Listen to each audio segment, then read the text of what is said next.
కోటేసిన Telugu Desam party, Janasena party సింపథైజర్స్ని కూడా ఈరోజు మీరు మోసం చేస్తూ వెన్నుపోటు పొడిచింది నిజం కాదని నేను అడుగుతున్నా. ఏదైనా పుస్తకం షాపుకి వెళ్ళి అబద్ధాల పుస్తకం ఉందా అని అడిగితే తెలుగుదేశం జనసేన మేనిఫెస్టోలు ఇస్తున్నారు ఈరోజు. అంటే అబద్ధాలు తప్ప దాంట్లో నిజాలు లేవనేది ఈరోజు ఈ రాష్ట్ర ప్రజలందరూ కూడా తెలుసుకున్నారు.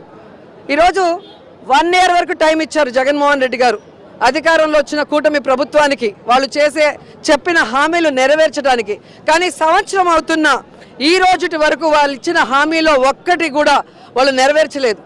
ఇవి నెరవేర్చకుండా మొన్న అసెంబ్లీలో లోకేష్ గారు సూపర్ 6ని గాలికి వదిలేసి ఏ విధంగా 6 మళ్ళీ ఆయన సెపరేట్గా తీసుకొచ్చారు. వాటిని ఏదో పేరు కూడా పెట్టాడు, సూపర్ శాసనాలంట. సూపర్ 6 శాసనాలు. సూపర్ 6కే దిక్కు లేదంటే సూపర్ 6 శాసనాలు ఏంటో ఆయనకే అర్థం అవ్వాలి. ఈరోజు లోకేష్ తన యొక్క ఎడ్యుకేషన్ మినిస్టర్గా తన పరిధిలో ఉన్న అన్నిట్లో కూడా ఫెయిల్యూర్ అయ్యాడు అనేది స్పష్టంగా కనిపిస్తుంది.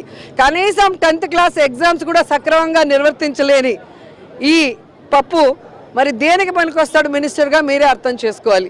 అండ్ పవన్ కళ్యాణ్ గారు అసలు ఎన్ని మాట్లాడారో ఎన్నికల ముందర సుగాలి ప్రీతి